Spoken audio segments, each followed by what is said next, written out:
श्री शिवाय नमस्तुभयम। दोस्तों, आप सभी लोग जानते हैं कि 22 नवंबर 2024 यानी शुक्रवार को पड़ रही है मार्गशीर्ष महीने की सप्तमी तिथि। और दोस्तों, यह वह सप्तमी तिथि है जो मार्गशीर्ष महीने में पड़ने वाली सबसे बड़ी तिथि है, क्योंकि यह शुक्रवार के दिन पड़ रही है और इसका बहुत ही बड़ा और विशेष महत्व होता है। पूज्य गुरुजी ने कहा है कि अगर कभी भी मौका लग जाए और मार्गशीर्ष महीने की शुक्रवार सप्तमी तिथि को पड़ जाए तो आप लोगों को 3 चुटकी हल्दी वाला उपाय तो अवश्य ही करना चाहिए।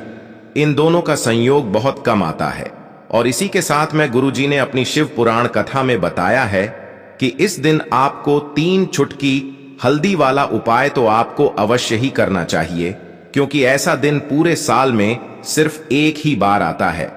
और दोस्तों, आप सभी लोग जानते हो कि शुक्रवार सप्तमी तिथि का अगर सबसे बड़ा कोई उपाय है तो 3 चुटकी हल्दी वाला उपाय है। तो दोस्तों, इस शुक्रवार सप्तमी तिथि के दिन आप लोगों को इस 3 चुटकी हल्दी वाला उपाय को जरूर करना है। बहुत सारे लोग होंगे जिन लोगों ने इस उपाय को ना किया हो, मतलब पूरा साल निकल गया, उन्होंने किसी भी दिन इस 3 चुटकी हल्दी वाला उपाय को ना किया हो।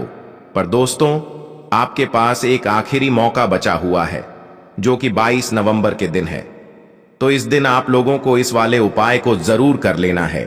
भले ही आपने पूरे महीने भर इस उपाय को ना किया हो, पर अगर आपने इस मार्गशीर्ष महीने के शुक्रवार सप्तमी तिथि के दिन अगर इस वाले उपाय को कर लिया तो आपको इस उपाय को करने का वह फल मिलेगा जिसकी आपने कभी कल्पना भी नहीं करी होगी। इसीलिए आप लोग इस वाले उपाय को एक बार जरूर कर लेना है, ताकि आप लोगों के हाथ से यह मौका ना जा सके और आपको इस उपाय को करने का फल मिल सके।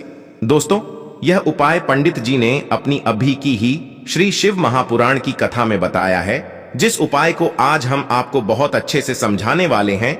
इस वीडियो को देखने के बाद इस उपाय को समझने के लिए आपको कोई और वीडियो को देखने की जरूरत नहीं पड़ेगी। तो चलिए दोस्तों, उपाय को शुरू करते हैं।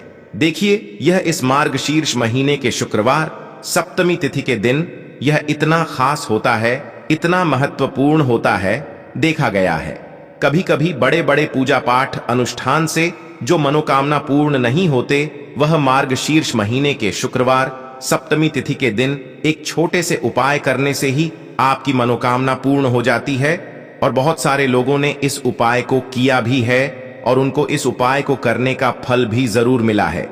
अगर आप लोग भी इस उपाय को करना चाहते हैं तो आप इस उपाय को पहले अच्छे से समझ लेना, सुन लेना, उसके बाद करना। आपको इस उपाय का फल जरूर मिलेगा और इस उपाय को कर लेने से आपके घर में चाहे किसी भी प्रकार की दुख और समस्या क्यों ना चल रही हो, आपको उसका कारण भी नहीं पता है कि भाई यह समस्या किस कारण से चल रही है। उसका कुछ भी कारण हो सकता है, जैसे पितृदोष हो सकता है या किसी भी तरह का मंगल दोष भी हो सकता है। तो इस दिन आप लोगों को यह वाला उपाय कर लेना है। यह एक ऐसा उपाय है जिस उपाय को अगर किसी विशेष दिन पर किया जाए तो भाई उस विशेष दिन का जो है वह तो हमें मिलता ही मिलता है, पर हमने उस दिन पर इस उपाय को किया है तो हमें उससे भी बड़ा फल मिलता है और फल बहुत जल्दी मिलता है, क्योंकि आप इस उपाय को बहुत ही बड़े और विशेष दिन पर कर रहे हो। तो चलिए अब उपाय के बारे में बात करते हैं, लेकिन उससे पहले आप लोगों को यह जानना आवश्यक है कि आखिर यह उपाय किस समय करना है, किसको करना है और कैसे करना है। तो चलिए हम आगे आपको वीडियो में एक एक करके बता देते हैं। लेकिन उससे पहले अगर आप लोग हमारे चैनल पर पहली बार आए हैं या फिर मेरी आवाज आज पहली बार सुन रहे हैं तो हमारे चैनल को सब्सक्राइब जरूर कर लेना और इस वीडियो को लाइक करके कमेंट बॉक्स में श्री शिवाय नमस्तुभ्यम ओम नमः शिवाय जरूर टाइप कर देना। तो दोस्तों, इस 3 चुटकी हल्दी वाला उपाय को हमें इस शुक्रवार सप्तमी तिथि के दिन कैसे करना है, किसको करना है, किस समय करना है और कहां पर करना है, यह सारे सवालों के जवाब आपको इस वीडियो में मिल जाएंगे। और जो यह वीडियो देखेगा भाई, उसको 3 चुटकी हल्दी वाला उपाय जरूर करना चाहिए, क्योंकि इस दिन 3 चुटकी हल्दी का भी बहुत ही बड़ा और विशेष महत्व होता है। और जब बात आ जाए 3 चुटकी हल्दी की, तो यह सोने पर सुहागा वाली बात हो जाती है और यह एक बहुत ही बड़ा उपाय हो जाता है इस शुक्रवार सप्तमी तिथि का। तो अब दोस्तों, इस 3 चुटकी हल्दी वाला उपाय को आखिर करना किसको है, सबसे पहले हम लोग वह बात जान लेते हैं। तो देखो, घर की जो बड़ी माताएं बहनें होती हैं, उन माताओं बहनों में से कोई भी एक बड़ी माता बहन इस वाले उपाय को कर सकती है। और दोस्तों, अगर आप चाहे तो अपने घर में से सभी सदस्यों को भी इस उपाय को करवा सकते हैं। अगर किसी व्यक्ति की खुद की कोई मनोकामना है, खुद की कोई दुख और परेशानी है जो कि वह अपने लिए ही करना चाहता है, इस वाले उपाय को तो वह खुद अपने लिए भी कर सकता है। बाकी अगर कोई घर में से ऐसा है जो कि अपने पूरे घर परिवार की सुख और शांति के लिए यह वाला उपाय करना चाहता है, तो भाई वह भी कर सकता है, उसमें भी कोई दिक्कत वाली बात नहीं है। कहने का मतलब यह है कि इस उपाय को हर एक सदस्य भी कर सकता है और पूरे घर परिवार के सदस्य के लिए घर की बड़ी माताओं बहनों में से कोई एक माता बहन भी कर सकती है। माताएं बहनें अगर घर में उपस्थित ना हो या वह यह वाला उपाय ना कर पा रही हो, तो फिर घर का कोई बड़ा सदस्य भी इस 3 चुटकी हल्दी वाला उपाय को कर सकता है, चाहे फिर वह पुरुष ही क्यों ना हो, उसमें कोई भी दिक्कत वाली बात नहीं है। अब दोस्तों, जो अगला प्रश्न निकल कर आता है वह यह आता है इस उपाय को लेकर कि आखिर इस उपाय को हमें किस समय करना है, सुबह के समय करना है कि शाम के समय करना है। तो देखो, इस वाले उपाय को आप लोग सुबह के समय भी कर सकते हो और शाम के समय प्रदोष काल में भी कर सकते हो। अब अगर आप पूछो कि भाई सबसे उत्तम समय कौन सा रहेगा इस 3 चुटकी हल्दी वाला उपाय को करने का, तो हम आपसे बस यही कहेंगे कि इस उपाय को आप सुबह के समय करेंगे तो ज्यादा बेहतर होगा। बाकी अगर प्रदोष काल शाम के समय भी करेंगे तो भी अच्छा होगा, उसमें कोई भी दिक्कत वाली बात नहीं है। तो अब दोस्तों, जो अगली सबसे बड़ी और महत्वपूर्ण बात आती है वह यह आती है कि सुबह अगर हम उपाय को करेंगे तो हमें कितने बजे से लेकर कितने बजे तक के बीच में करना है, और शाम के समय प्रदोष काल में करेंगे तो हमें कितने बजे से लेकर कितने बजे के बीच में करना है। तो देखो, सुबह जितनी जल्दी हो सके आप उपाय को करने की कोशिश करना। बाकी अगर किसी कारणवश लेट भी हो जाओ, थोड़ी देर भी हो जाए, तो 10 या 11 बजे तक भी आप उपाय कर लेना, पर 12 बजे से ज्यादा देरी ना हो, ठीक है? इस बात का ध्यान रखना। उसके बाद में दोस्तों, अगर शाम के समय प्रदोष काल की बात करें, प्रदोष काल का जो समय होता है वो शाम के 6 बजे से शुरू हो जाता है। मतलब शाम के 6 बजे से लेकर 7 बजे के बीच का जो समय होता है, यह समय प्रदोष काल का समय होता है। तो आप इस उपाय को 7 या 8 बजे के बीच में भी कर सकते हो। मतलब शाम के 6 बजे से रात 8 बजे के बीच में आप कभी भी इस वाले उपाय को कर सकते हो, उसमें कोई भी दिक्कत वाली बात नहीं है। तो देखिए, मार्गशीर्ष मास को बहुत ही उत्तम और बहुत विशेष माना जाता है। श्री हरि विष्णु की पूजा के लिए, मां लक्ष्मी के पूजन के लिए, मां तुलसी के पूजन के लिए। साथ ही साथ आपको बता दें कि इस माह में अगर आप हल्दी के उपाय करते हैं तो भाग्य में वृद्धि होती है और सौभाग्य आपको प्राप्त होता है। तो जिनके बिना श्री हरि विष्णु की पूजा अधूरी है वो है मां तुलसी। जिनके बिना श्री हरि विष्णु का भोग अधूरा है वह है मां तुलसी। देखिए, जब भी आप श्री हरि विष्णु को और भगवान कृष्ण को भोग लगाते हैं, उसमें चाहे एक तुलसी दल डालें, लेकिन तुलसी का पत्ता आपको जरूर डालना है, क्योंकि बिना तुलसी दल के भगवान कृष्ण और श्री हरि विष्णु का भोग अधूरा होता है। तो चलिए बात कर लेते हैं कि कैसे तुलसी का उपाय आपके भाग्य को चमकाए और रातों रात आपको करोड़पति बनाएगा। देखिए, आपको बता दें कि जब भी आप तुलसी का उपाय करते हैं तो आपको विशेषकर रविवार का दिन और एकादशी का दिन छोड़ देना है। तो रविवार के दिन मां तुलसी आराम करती हैं और एकादशी जिस दिन होती है उस दिन मां तुलसी का व्रत होता है श्री हरि विष्णु के लिए। तो यह उपाय आपको एकादशी के दिन नहीं करना है और रविवार के दिन भी आपको यह उपाय नहीं करना है। बाकी इस उपाय को आप किसी भी दिन कर सकते हैं।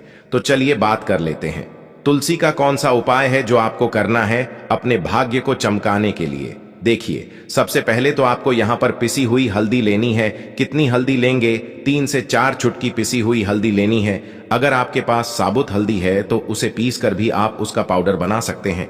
थोड़ा सा लेना है आपको जल और इसके अंदर आपको यह हल्दी डाल देनी है। अब आपको क्या करना है कि अपनी उंगली से, अंगूठे के पास वाली उंगली से आपको इस हल्दी को मिलाना है।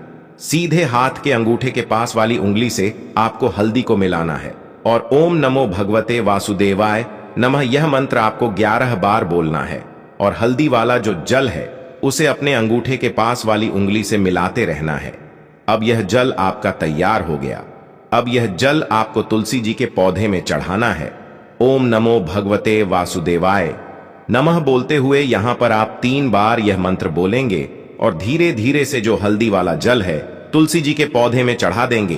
तो यह उपाय आपको महीने में सिर्फ 1 बार करना है, 1 बार करना है यह उपाय, और किसी भी दिन आप इस उपाय को कर सकते हैं।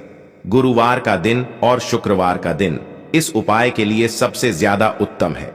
करिए यह उपाय और देखिए कि मां लक्ष्मी कैसे आपके घर में धन की वर्षा करती है, कैसे मां तुलसी आपकी मनोकामना को पूरा करती है। क्योंकि यहां पर जो हल्दी है यह श्री हरि विष्णु को प्रसन्न करती है। श्री हरि विष्णु प्रसन्न होते हैं तो मां लक्ष्मी अपने ने आप प्रसन्न हो जाती हैं।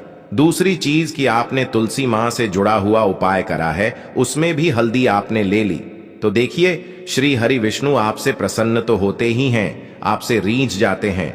मतलब इतनी जल्दी प्रसन्न होते हैं कि आपके घर को जल्दी से जल्दी धन से, सुख से, वैभव से भर देते हैं। मान सम्मान आपको समाज में बहुत मिलता है। जिस काम में हाथ डाल देते हैं उसमें तरक्की ही आपकी होती है, सफलता ही आपको मिलती है।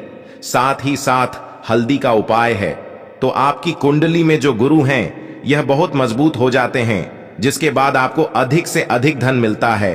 तो जिन्हें अधिक से अधिक धन चाहिए, पैसा चाहिए, वो लोग तो विशेषक इस उपाय को जरूर करें। अब यह जो महीना है मार्गशीर्ष अगेन का महीना, यह 15 दिसंबर तक रहेगा। उससे पहले पहले मतलब 15 दिसंबर तक किसी भी दिन कभी भी आप इस उपाय को कर सकते हैं। बस रविवार के दिन और एकादशी के दिन आपको यह उपाय नहीं करना है, इस चीज का ध्यान रखना है। तो पहला उपाय है भाग्य को चमकाने का उपाय है, धनी बनाने का उपाय है, जरूर करें। अब बात कर लेते हैं दूसरे उपाय की जो हल्दी से ही जुड़ा हुआ है। हल्दी क्या नहीं करती है, आपकी रसोई घर में, आपके किचन में रखी हुई हल्दी आपके भाग्य को भी चमका है और आपको धनी बनाती है, सुख और सौभाग्य को खींचने का काम करती है। ये किसी एक दिशा से धन और सौभाग्य को नहीं खींचती है, 4 दिशाओं से आपके घर में सुख और समृद्धि को लाती है। इसीलिए हम शुभ काम करने से पहले हल्दी लेते हैं। तो देखिए आपको करना क्या है।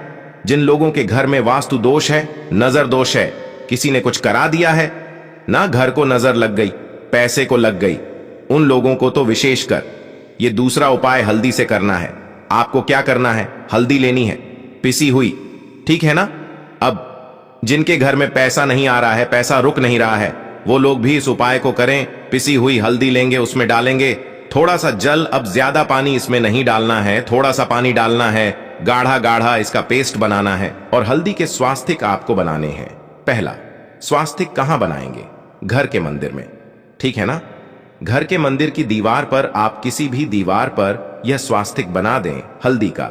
और 2 स्वास्तिक आपको बनाने हैं अपने घर के मुख्य दरवाजे पर बाहर की तरफ, और 2 ही स्वास्तिक बनाएंगे मुख्य दरवाजे पर अंदर की तरफ।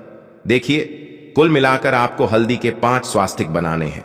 एक तो घर के मंदिर में बना दिया, मंदिर की दीवार पर, 2 अपने मुख्य दरवाजे पर बाहर की तरफ, और 2 मुख्य द्वार पर अंदर की तरफ दीवाल पर बनाएंगे। देखिए स्वास्तिक का जो चिन्ह होता है यह साधारण नहीं होता है, मां लक्ष्मी का स्वरूप होता है और श्री हरि विष्णु का आसन होता है। और जैसे ही आप हल्दी का स्वास्तिक बनाते हैं, धन तो आपके घर में आता ही है, ऐसे आता है कि संभालना मुश्किल हो जाता है। तो जो लोग इस उपाय को ऐसा समझ रहे हैं कि यह उपाय पता नहीं काम करेगा नहीं करेगा, अभी तक बहुत से उपाय किए उन्होंने काम नहीं किया, पता नहीं यह उपाय भी काम करेगा नहीं करेगा, तो करके देखिए एक बार यह उपाय सच्ची श्रद्धा से, पूर्ण निष्ठा से, और फिर देखिए इसका रिजल्ट आपको क्या मिलता है, क्या फल मिलता है इस उपाय का। देखिए हल्दी के उपाय बहुत चमत्कारी हैं, बार बार यही कहेंगे, क्योंकि यह उपाय जिन्होंने किए हैं उन्हें पता है, और जिन्होंने नहीं किए हैं वह करके देखें। अब देखिए यह जो अघन मार्गशीर्ष का महीना है ना, यह विशेषकर हल्दी के उपाय के लिए बहुत कल्याणकारी है। इसमें जितने उपाय आप हल्दी के कर लेते हैं उतना ज्यादा कल्याण आपका होता है। तो जरूर करें और अपने भाग्य को चमकाएं। चलिए जल्दी से बात कर लेते हैं बहुत ही छोटे से उपाय की, जो कि हमारा तीसरा उपाय है और हल्दी से ही जुड़ा हुआ है। और यह उपाय है मनोकामना पूर्ति के लिए। कोई भी ऐसी मनोकामना, कोई विश, कोई इच्छा जो अभी तक अधूरी है, पूरी नहीं हो रही है, तो आप हल्दी का यह तीसरा उपाय करिए और फिर देखिए मनोकामना कैसे पूरी होती है। आपको क्या करना है, 3 से 4 छुटकी पिसी हुई हल्दी लेनी है और श्री हरि विष्णु को यह हल्दी अर्पित करनी है। अपने घर के मंदिर में ही आप क्या करें कि जो पीसी हुई हल्दी है किसी मिट्टी के दीपक में रख लें, किसी बर्तन में रख लें और श्री हरि विष्णु की तस्वीर के आगे, उनकी मूर्ति प्रतिमा के आगे आपको इसे रखना है और थोड़ा सा छिड़काव आपको हल्दी का वहां पर कर देना है। बस इतना सा उपाय है।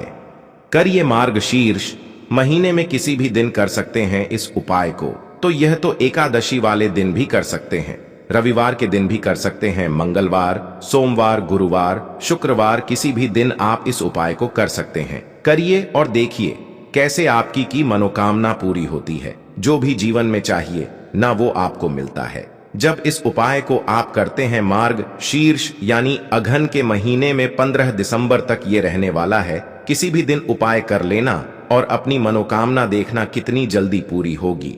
तो दोस्तों, यह थे पूज्य गुरुजी द्वारा बताए गए कुछ बहुत ही खास उपाय। अगर आपको जानकारी अच्छी लगी हो तो वीडियो लाइक करिएगा। मिलते हैं फिर एक नए वीडियो के साथ। श्री शिवाय नमस्तुभयम।